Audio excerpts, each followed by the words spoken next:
A very good afternoon and a warm welcome to this online debate on COVID-19 and the environment hosted by the European Environment Agency. My name is Martin Adams. I'm leading the program here at the agency on health and sustainable resource use, and it's my pleasure to be your moderator for our discussion this afternoon.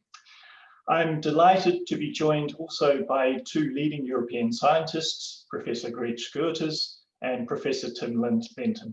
So I'd invite them both to join us by switching their cameras on. They will, I'm sure, provide some interesting perspectives and perhaps contrasting opinions on this issue around our discussion today, which is looking at COVID-19 and the sustainable recovery, but from a scientific perspective. I would say as well from the outset that our discussion today is not framed as a one-way presentation to you, but we very much rely on receiving your questions and queries that you might have for the panelists. We'd be delighted to receive those over Facebook, over Zoom, over Twitter. So do please send through any questions you have, and we will come directly back to those live during this event later on. Today's discussion is actually the third in a series of high-level online events, which we are hosting together with the European agencies, Environmental Protection Agencies Network. We're exploring different dimensions of COVID-19, how it affects the environment, climate, but also from a forward-looking perspective, to what extent can climate and environmental factors be built into the recovery measures. Many commentators have, of course, highlighted the need that these recovery measures are both green in nature, they should be forward-looking, but also contribute to greater resilience of our societies. And I think that means for us, not just resilience against potential future pandemics, but also resilience against some of the longer environment and climate pressures that we are facing. So what role has science had and is having in such discussions at the moment? Like you, when I've been looking at, say, national media stories across these last months, we all will have seen scientists often standing shoulder to shoulder with politicians, perhaps in a way that we've not seen in recent years. There's been an interesting discourse in society around trust in science, trust in facts even, but scientists are very much at the forefront in helping shaping both the immediate responses to COVID, but also this longer term thinking about how we want to make transitions to a more resilient society. Today's debate is very much aimed at exploring some of these dimensions further, and so I will cut straight to the chase and very much warmly welcome Professor Tim Lenton to kick off our discussions today.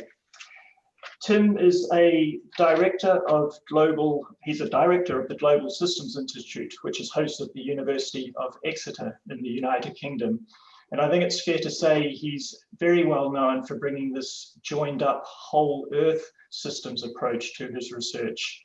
He's both a researcher, a writer, and a teacher, but is also well known for work on climate tipping systems, which is bringing again this interlinked nature, looking at the evolution of life and its connection to planetary systems.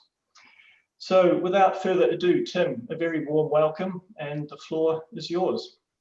Thank you, Martin, for the kind introduction. I'm just going to share a few slides to make. And if we just can ask you to switch on your microphone as well.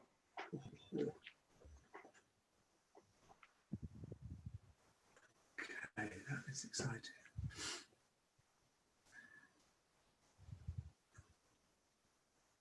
Interesting. Sorry, folks, we did a test and the audio was working a second ago. You can't hear me? Oh dear. I can hear you actually. Martin, can you not hear me? Martin seems unable, but I think that the audience can hear you. Could he? Yes, can you yes. Hear me? Yeah, the audience can hear you. Okay. Oh my word. All right. And you can see my slide, everybody? Yeah, Super. it looks good, and we Sorry hear for you that. That sounds like some technological drama to start us off. I'm starting with a little movie of a toy model of a system that's going to pass through a tipping point. It's losing resilience, the ball is rolling around, and it's about to tip into an alternative state. Happened just there. Tipping points can happen in all kinds of complex systems. One of my particular interests has been in the climate system, where we can see this kind of self-amplifying, we would say non-linear, abrupt change, perhaps starting to happen in major parts of the climate system, which serves to reinforce the point that's been widely made in societies that we're in a situation of climate and ecological emergency in simple terms. And we knew that, or some of us did, even before COVID came along.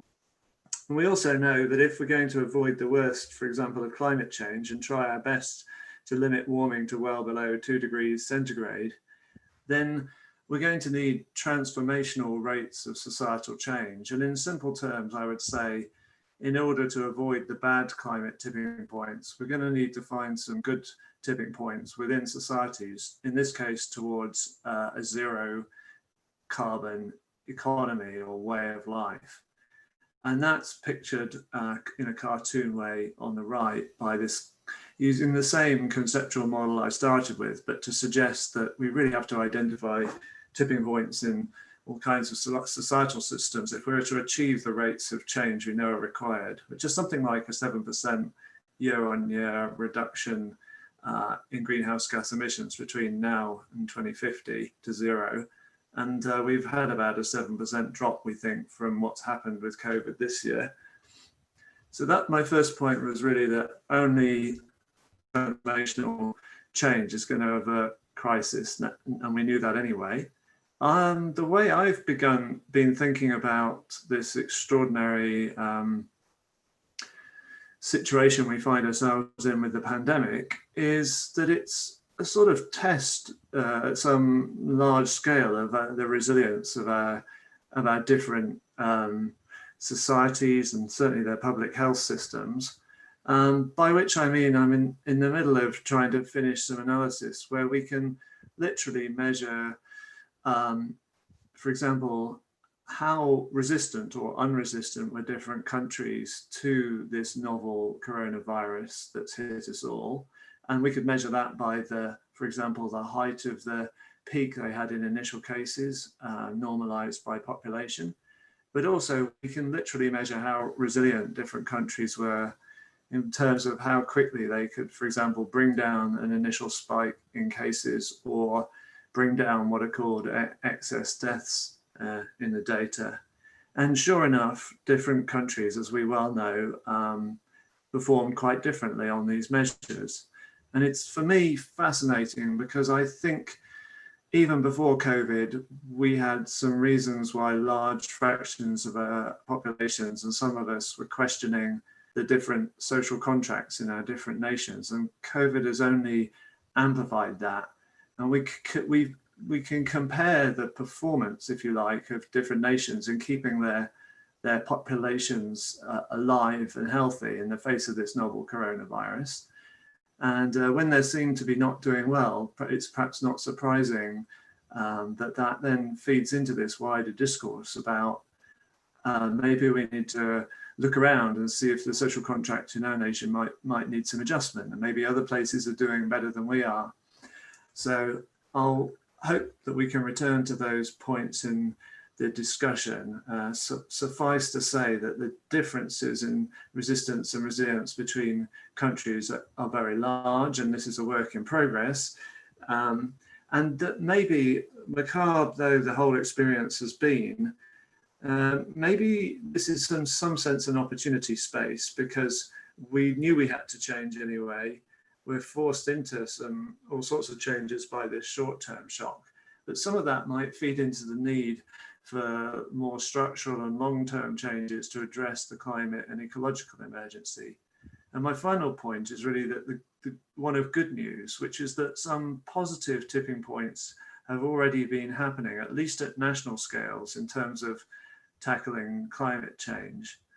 So on the left, I'm showing the uptake of electric vehicles by European country, new purchases, as a function of the cost differential with petrol and diesel cars. And Norway, through some pretty enlightened policies, has got itself to a point, and this is old data, where electric vehicles, EVs, are more popular now than fossil-fueled private transport. And on the right, we have a different example. We have the fact that perhaps the only thing I can be proud of, speaking to you from the UK, is that we've, in the UK, through clever policy, through a carbon price on top of the EU carbon price, our government, or our civil service, was able to tip coal burning out of UK electricity generation to the extent that it fell to 2% in 2019, and we've already had about at least 70 days of coal-free electricity this year in the UK. That was done partly through these pricing policies, but it then triggered some irreversible changes, like I show in the inset picture, the destruction of a coal-fired power station in Oxfordshire in the UK. So this is an irreversible tipping point in energy generation. And of course, the salient question now is, how might we upscale these tipping points happening at national scales to the necessary global scale? And I'm happy to pick that one up in the discussion, because I bet I've used up my 5 minutes and should stop sharing and hand over to Grete. Thank you very much, Tim. And indeed, there's a couple of, or several very interesting points I would very much want to come back to. But before we do that, it's also my pleasure to introduce Professor Grete Schoeters as our next presenter on the panelist. Grete is leader of the program on environment and health at VITO, which is the Flemish Institute for Technological Research. And she's also Professor of Environment and Health at the University of Antwerp in Belgium. I think it's fair to say, Grete, that you specialize a lot in understanding the very complex issues around human exposure to chemicals and the impact that that has on personal health, but well-being across societal dimensions as well. And also, again, with this forward-looking perspective, how might we best change things, whether reducing exposure or improving the environment to reduce the burden of disease that populations have as a result of chemical exposure.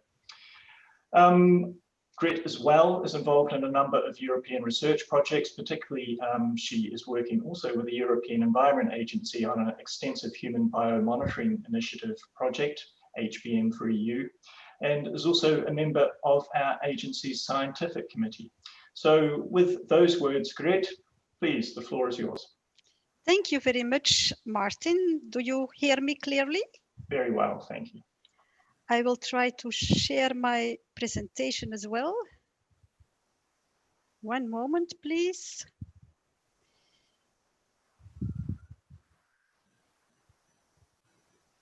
Yeah. Thank you for the opportunity, and I would really like to highlight indeed also a few things. If we look at the current situation and from there towards a sustainable recovery, I think we have to take a broader perspective. Certainly, I come from the environmental health sciences, and I think the environmental component is somewhat underestimated on what is the focus for the moment. It's not enough to increase testing capacity for COVID or to track and trace spreading of the virus. I think if we want to go to a resilient society, we have also to take the broader perspective. And I can give some examples on the importance of the environmental component. If we think of how the disease emerged, the viruses who were originated from bats, the way how we are now dealing with biodiversity, our interaction with wildlife, I think this we should reflect on that. Also our farming practices. But also air pollution, it has been repeatedly shown already that increases of PM2.5 is associated with increased COVID-19 mortality in different parts of the world. and we still don't know very well how it works. There are still questions on the role of aerosols, small particles, also temperature and UV irradiation on the virulence of the viruses. So there are still a lot of unknowns, but for understanding better transmission of the virus through the environment, it's very important to know more about that. On top of it, it's also very likely that air pollution makes people more susceptible to getting ill. It has been shown that there is higher expression of some cellular receptors to which the virus may bind in response to air pollution. And it may weaken also the immune system. It's not only air pollution which may weaken the immune system, but several other environmental chemicals as well. And we know that we need a very well-functioning immune system in order to respond to the infection, and also, if the vaccine becomes available, to produce antibodies. But chemicals like perfluorinated compounds, which are present in many consumer products, have been shown to decrease our response to vaccination. Certainly that this has been demonstrated in little children in relation to exposure early in life. So if we want to make the population resilient, we certainly have to see and to understand better how environment will modify immune parameters. Another point I would like to make is that the obesity is an important risk factor for getting seriously ill from COVID-19. And we know that this phenotype, being obese, is associated with our way of living, a lack of physical activity, our food habits, but also environmental chemicals may make us more prone to this risk factor.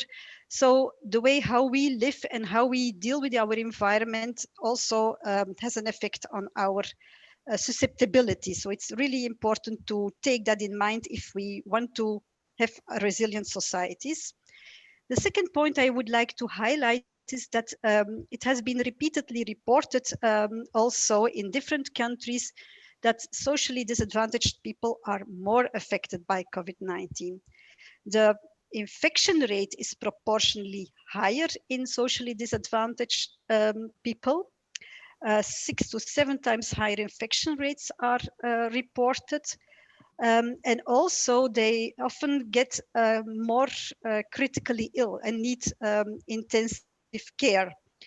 And this may be, well, this is related to the fact that they have more underlying chronic diseases, which relates also to the fact that they are very frequently living in less favorable conditions, living and working conditions.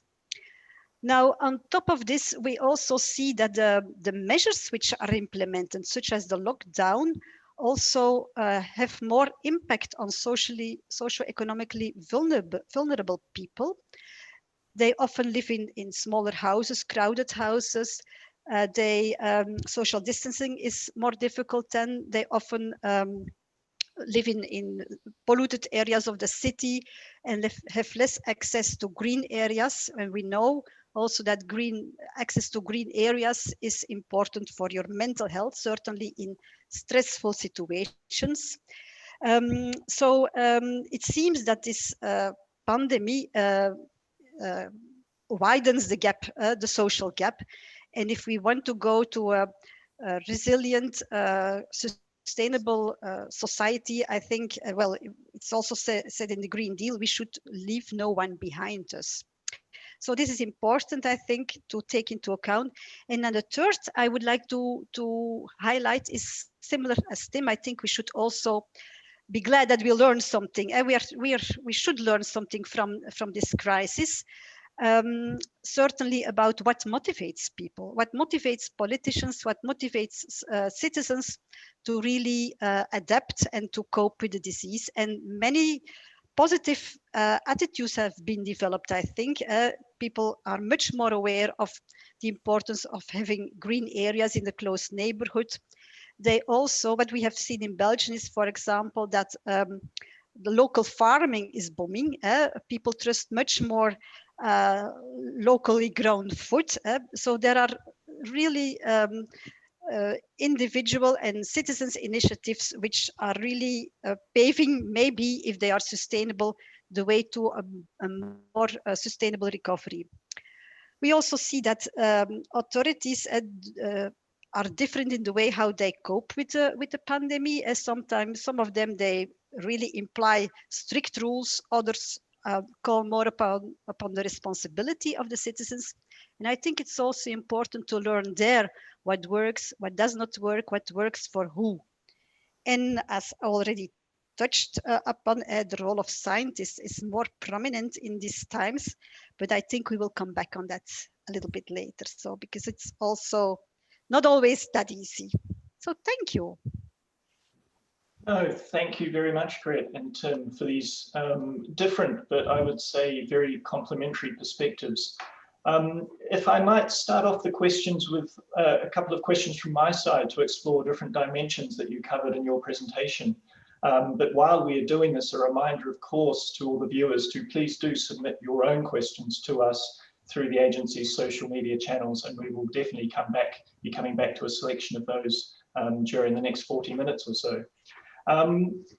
Perhaps not coincidentally, but you both ended on a very similar theme of the need for transformative change in different ways in society. So I think that was a very, as I say, interesting common element of the points you've just brought forward.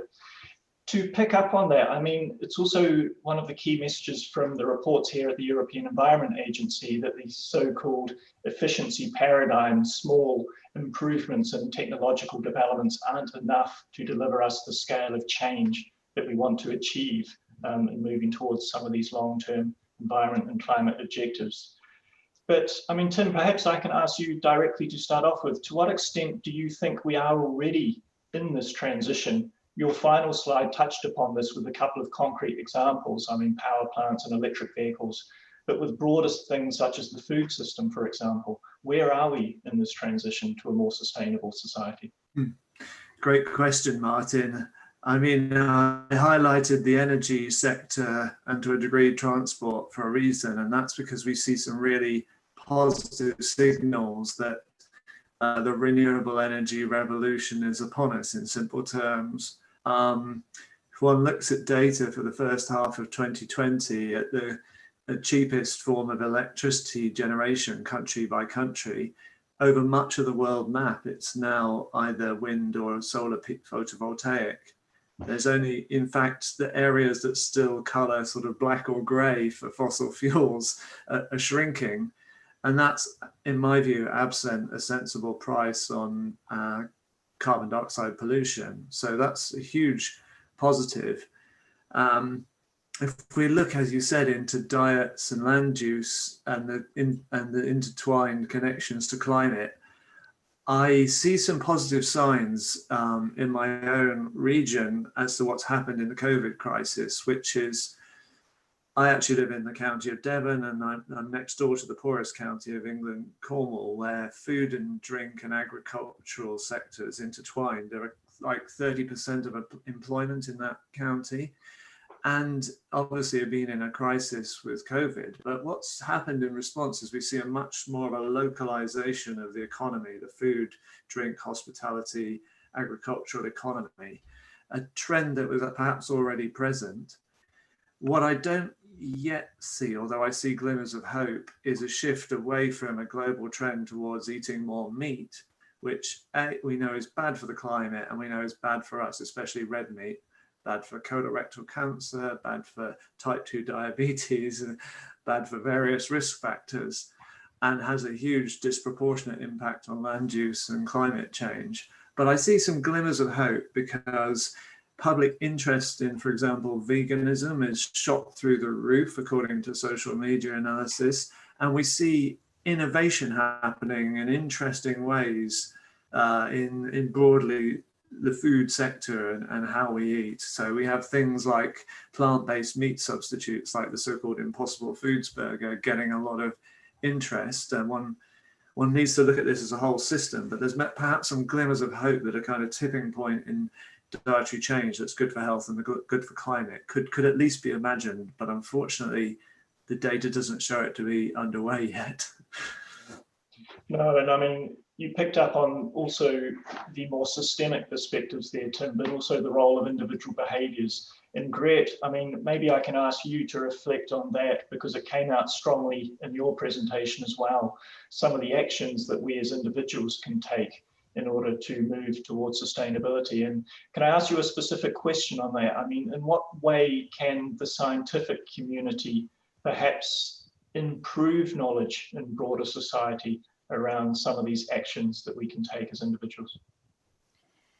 Well, indeed, the citizens themselves, the way how they behave, we see at least that there is a lot of local initiatives going on for the moment. And I think this, well, we see this, that this pandemic has even accelerated that. At different places, citizens are organizing themselves. They are enjoying also some of these behavioral changes, which I think it's also important. Before COVID, maybe no one thought that would have been possible, that everyone would work from home. But now it's clear we are all at our homes, so it works. So that's the proof of the pudding, I think, already. In my view, the main challenge will be that we have to make sure that we can upscale these things, and that we don't, that the changes remain persistent, so that there is enough stimulus and enough stimulus in order to make sure that these positive attitudes are maintained, and that we do not go back to business as usual. So that's really a challenge. I think that the spirit has been there, and hopefully it will stay. And I think we have to really, upscale these things.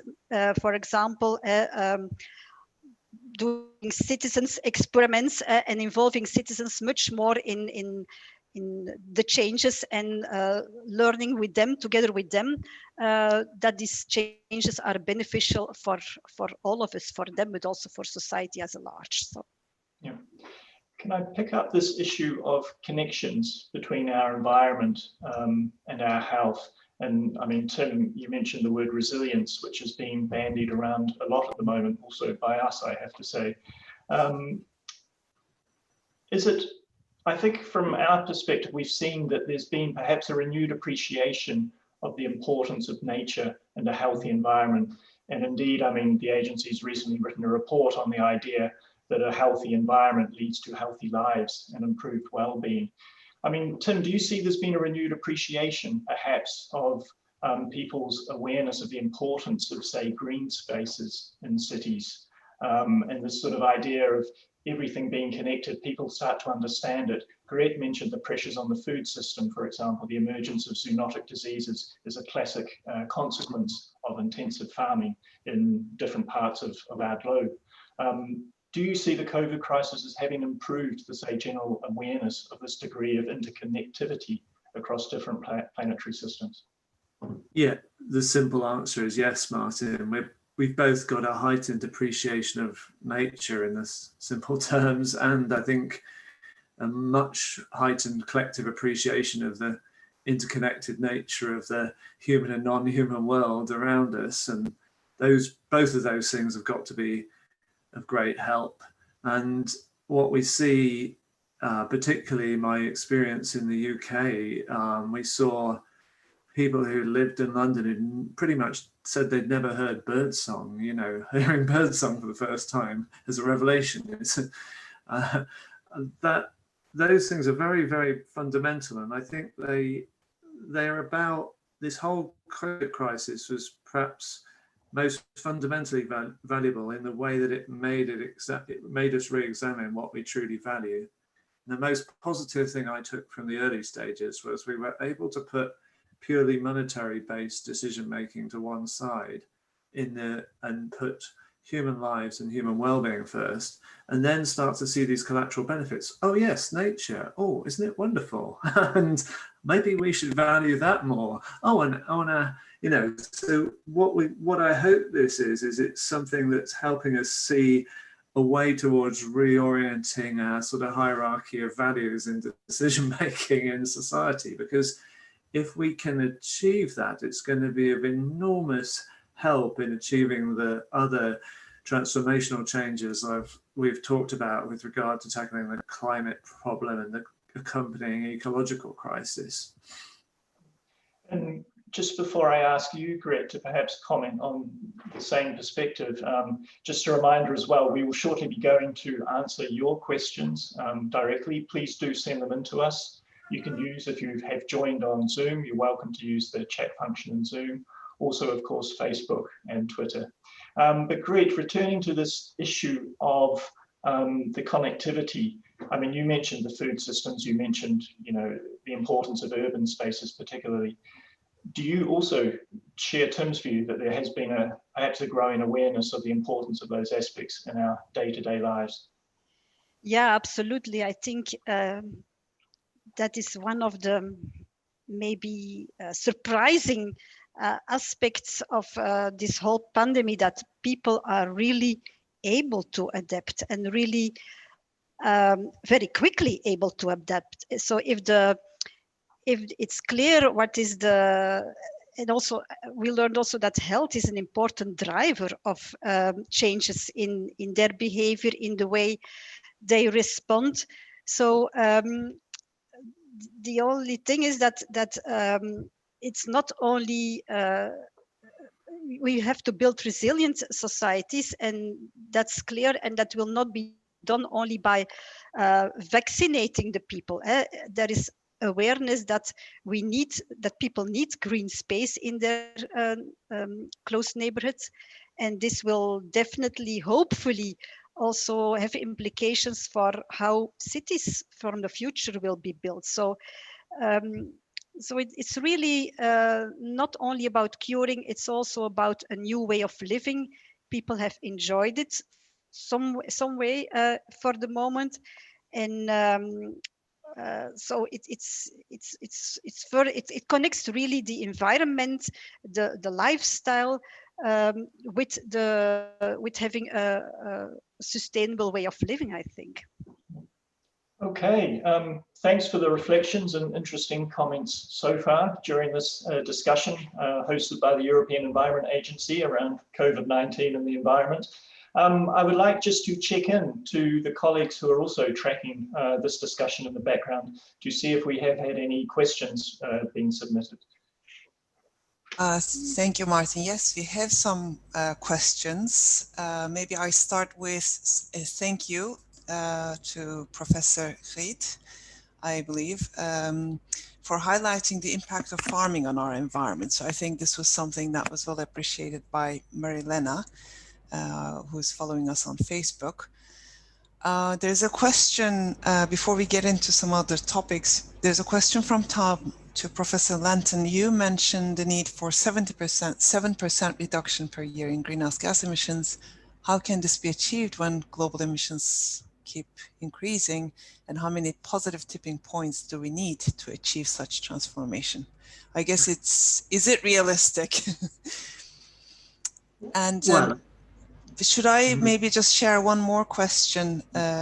We have a question from Stefan Köhler, who says, it's a comment: we need to lift the positive sides of the forced digitalization during COVID-19 and their positive climate effects, so lower number of planes and transports and so on. And we'll have other questions as well coming in. Great. Tim, please, do you want to tackle the question about the actual reality check around some of these scenarios, outlooks in terms of the reductions that we need for greenhouse gases? Absolutely. I mean, I was having exactly the same reality check myself for many years now. And that's how I've come to the conclusion that the only way we could hope to achieve those kinds of rates of transformational change is if we believe that that change can be non-linear. It can be self-amplifying within social technological systems and our social ecological relationships as well. Now we're in a kind of, I'm afraid, dominant paradigm of thinking and certainly of decision making, which has tended to linearize the world. And that leads to scenarios of the future where it just looks impossible. But it's been well shown in recent years that many of those very widely used projections, for example, the IEA's energy projections, are fundamentally wrong. Those linear projections have completely missed actual trends. For example, extraordinary exponential growth in the uptake of renewable energy.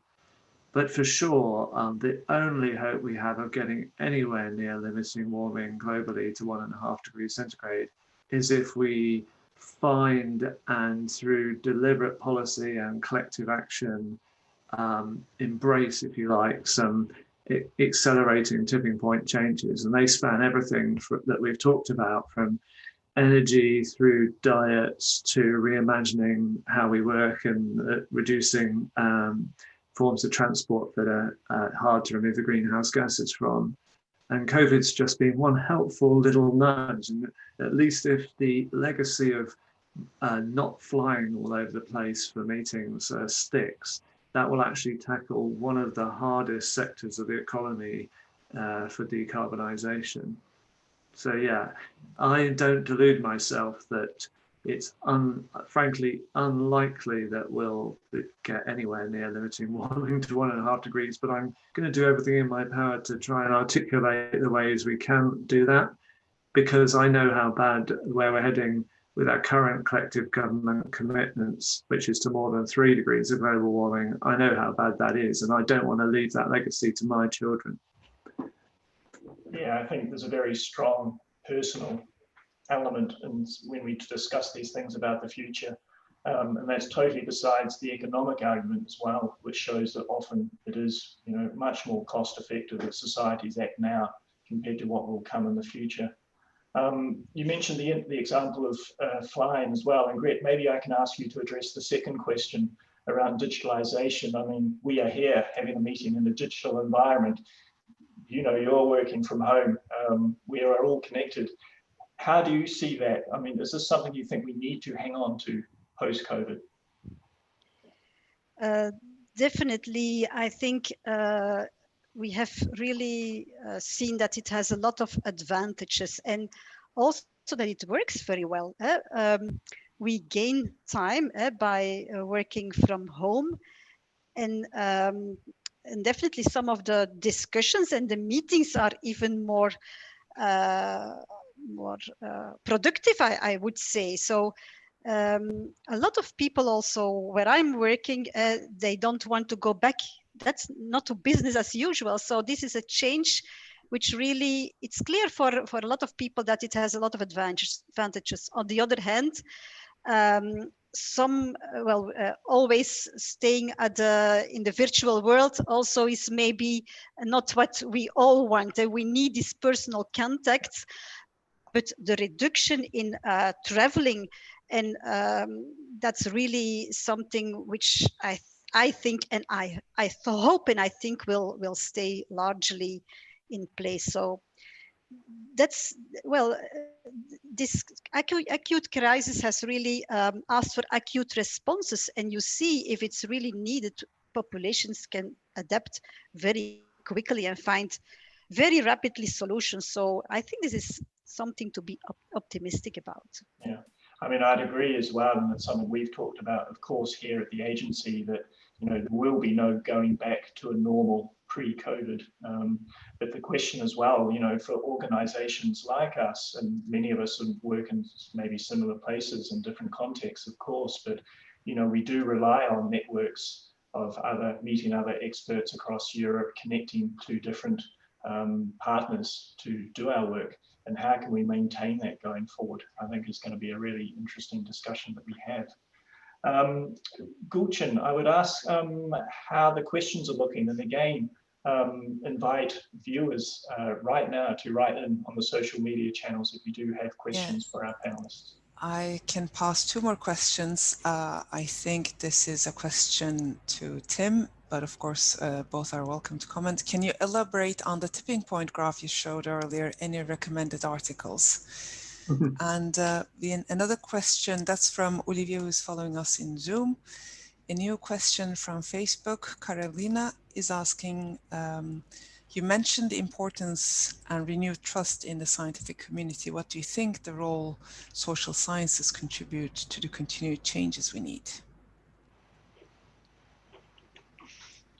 Great, thank you, and thanks for those questions. Tim, maybe some articles in addition to the ones that you have authored.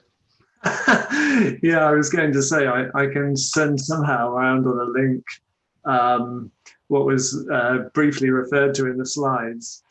Of course, I showed quite a few graphs, but if the question was tipping points might be underway, look for a short piece that I led in Nature called "Climate Tipping Points: Too Risky to Bet Against." It is open access.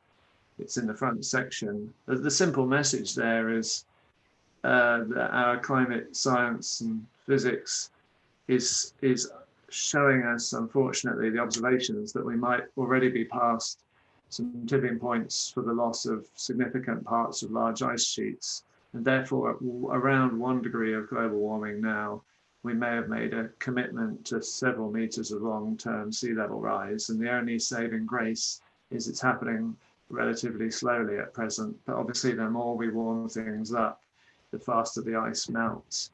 So that's the core of the story there. But the other big concern we have is we begin to see the physical couplings between the different bits of the complex Earth system happening in front of our eyes. So as the Arctic melts, sea ice melts, the Arctic warms up 2 or 3 times as fast as the world's average.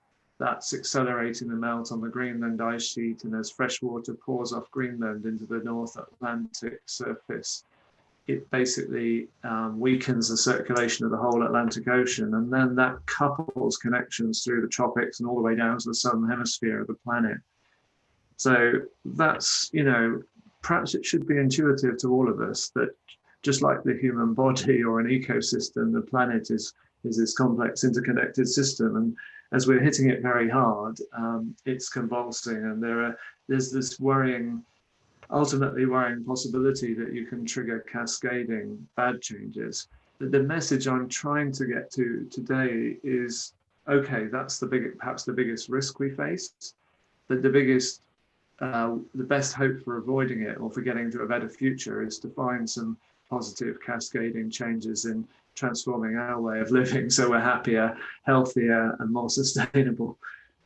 So yeah, I'm happy to, through Martin, or we can find a way to link to good sources of information for interested viewers afterwards, and post it on the EEA site, I'm sure. We will certainly love to put those links in our Facebook channel, for example, for those interested. Thanks, Tim. I would like to return to Carolina's question as well around trust in science, because this is something we also wanted to touch base on in this afternoon's discussion. And perhaps if I can reframe it in a slightly different way to you, Gret, is that the current scientific models that we follow, generally speaking, can typically involve different research teams challenging each other's positions, challenging other different hypotheses, for example. In some respect, we do have an adversarial scientific system, and that's the way that it works, and it's entirely natural that scientists often come out with very different views. Carolina mentioned trust in science. What's your answer to the question, how can we trust in science when there are these different views, these different perspectives on how we should be reacting to COVID, or even about some of these new measures towards sustainability and the investments we're making? There are different scientific opinions about what we should be investing in going forward to recover from the COVID crisis. How do you see it sitting? How can decision makers do their work when there are these different perspectives coming from the scientific world where there is not a clear consensus here? Well, thank you for that question. It's really very actual for the moment, because indeed scientists and science plays a a prominent role in these times. Certainly epidemiologists and virologists in every country, they are really taking up and they are discussing, addressing the public. And there is an awareness that science is needed to give policy advice. Indeed, we see a lot of different opinions, but I think it's a good thing because that's the nature of science in itself, that we don't have absolute answers. There is always, science always goes together with some uncertainty. And I think it's really important that, first of all, that scientists can speak freely, because I think the free way of thinking is very, very important. It's a very nice characteristic of science, and we have to take care of that. But also the uncertainty should be expressed very clearly. And I think this is a big challenge to really also communicate these uncertainties. The problem is, I think that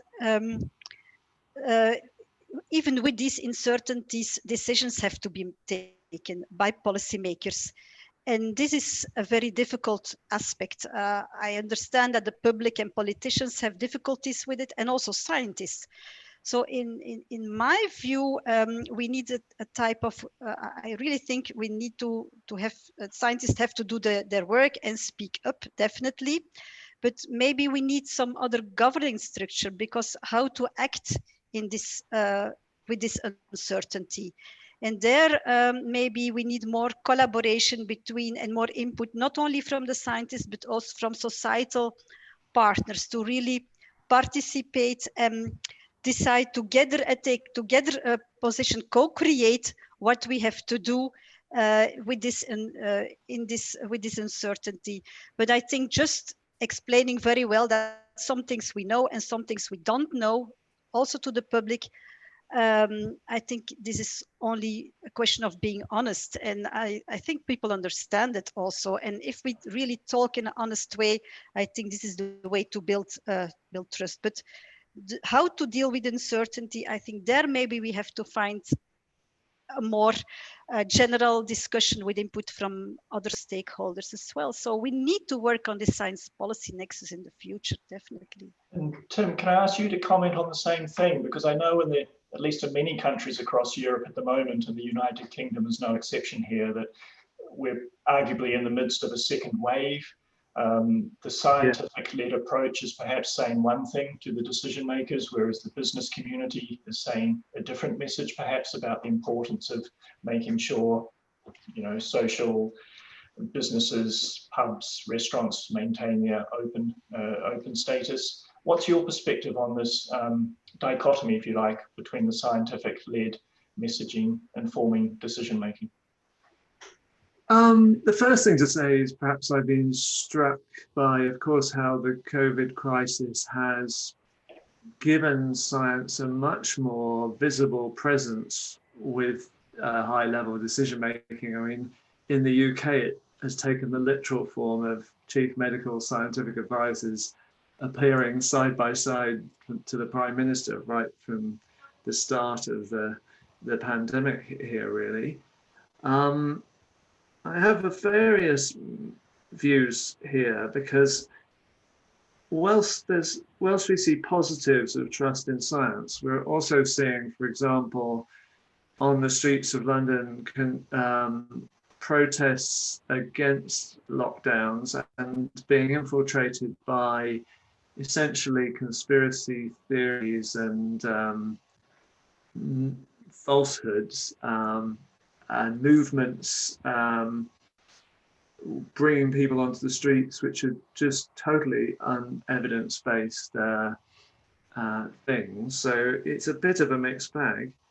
I wanted to take the question in a slightly different direction, though, which is, you mentioned how as scientists we have to interrogate each other's ideas, and there's a healthiness to that. But what's become obvious to all of us, say with climate change, is that we've struggled at the international level to coordinate to tackle a fundamental problem. And I'm afraid the same has been true if we look at vaccine development for COVID-19. I mean, I was talking to the people, and one person in particular championing from the WHO efforts to try and do the COVAX initiative to get multilateral work on a vaccine. And they described it to me as even more difficult and even worse than trying to get multilateral cooperation on climate change. And I think that, I think that's obviously hugely counterproductive, that we're unable to achieve sensible levels of coordination to tackle this profound threat to develop a vaccine. Instead, we seem, at least some parts of our society seem to indulge in the view, for example, at Economist magazine, that the fact that we compete and the fact that more individualist nations like the UK and the US have multiple teams fighting each other to be the first to make a vaccine will give us all collectively a better outcome in the end. And it's not my area of speciality, but I'm certainly not convinced that you know, resisting and rejecting a multilateral effort on the vaccine development is a wise course of action. Exactly. I mean, and there's some very big issues here that we're unfortunately not going to be able to address over the next 5 minutes. It might be something we will want to come back to in a future debate. However, there's a lot of difficult conversations to have. Yeah. May I just please, great. Add to that, I think I would agree with Tim that the harmonization and coordination is really very important. Also with the way how we count, for example, the infection rates and so this is still very, very fragmented and different. So, and that's, I think, what people also don't like, this type of bad coordination. So there is really a need to do this better, I think. And also, if we think of the way forward, how to develop new research which is interconnected with different disciplines, I think that also we should really do big efforts to bring in different disciplines to make up long-term follow-up studies, for example, with different, looking at different at social aspects, at environmental aspects. So this interdisciplinarity, this better coordination is really something which is needed. This question of organization, I don't think it has to do with the way how scientists express themselves. It's really, we have to also an overarching architecture, for example, for data analysis should also be very important, I think, to build further trust in and bring everything together. As we've discussed, there's a lot of opportunities that hopefully we need to make space to discuss properly going forward. We have just a few minutes left in this afternoon's debate, and I would like us to take one more question at least from the viewers. So Gulchan, can maybe suggest a question? Yes, I'll actually bundle them together because you did actually reflect a little bit on some of the things, but Miklos says, crisis originally meant crossroads in Greek language, a possibility for change. Do you think decision makers consider COVID as a possibility for, I guess, reconsideration, transformation? Stefan has a follow-up question on digitalization. Can Europe take a larger role in digitalization of schools and different areas and so on? And Marius goes to something that was mentioned, saying that the pandemic accelerated behavior change in some areas. The messages and signals I receive seem confusing in the sense that we should avoid public transport, and I see more people driving when they can. The same goes for disposable face masks. How do we avoid going back to business as usual? One small note, we have already shared the article that you mentioned on our Facebook page, so viewers can find it there. So, thanks. Again, a lot of issues there. Tim, perhaps I can just ask you to reflect around this first one. I mean, do you think public authorities are seeing COVID as an opportunity for change? I know the European Union, for example, is investing 1.5 trillion euros. It's an unimaginably vast scale of money, very hard for an individual to understand what that means. Is the appetite here, do you think, for governments to push for change? The honest truth, everybody, is it varies hugely around the world, but I suspect most of us on this debate are in Europe, where we can be proud that Europe is really pushing serious money towards the green recovery, whilst it looks a lot less good in some other parts of the world. And frankly, within Europe, the UK isn't covering itself in glory.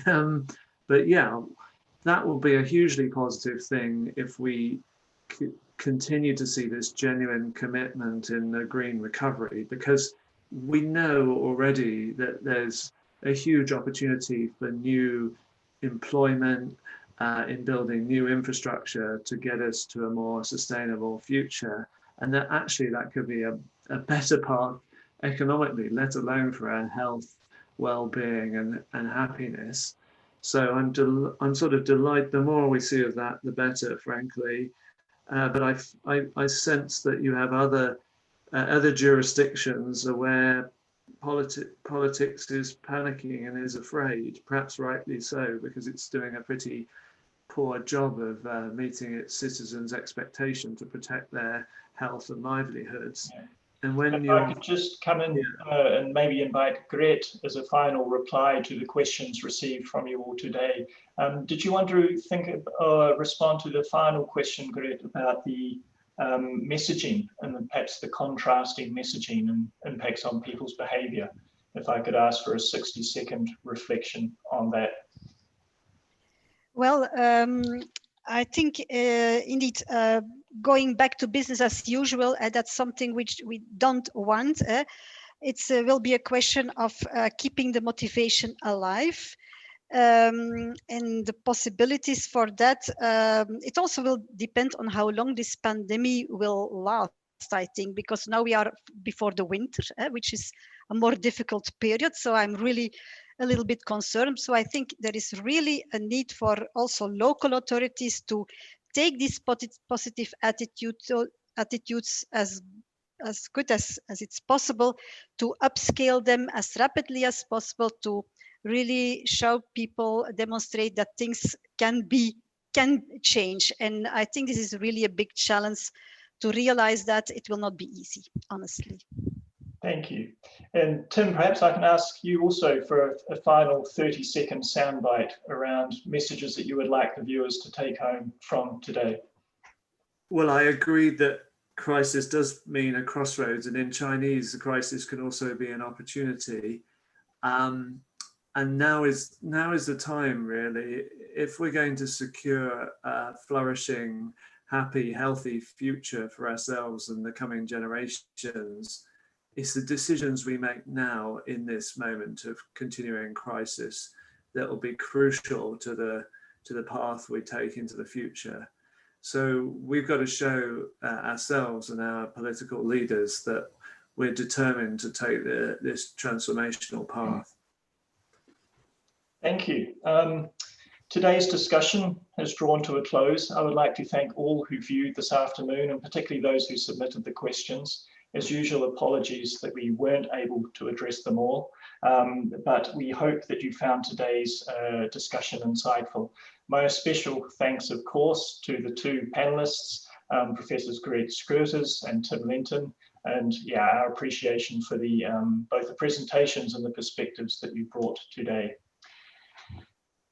In a couple of weeks' time, on the Thursday, the 22nd of October, we will have the fourth debate in this series hosted by the European Environment Agency. The topic of this is around COVID-19 in nature and exploring planetary boundaries. And we will be joined in that debate by WWF's European Director in the Policy Office, and also from the University of Copenhagen Centre for Global Mountain Biodiversity. So we very much hope you will be able to join for that. We also will shortly be publishing from the agency a short assessment of our latest understanding of the impacts of COVID on different environmental and climate dimensions, on biodiversity, on air pollution, which we talked about today, climate change, for example. So thank you very much, and we hope you are able to join us next time. Goodbye.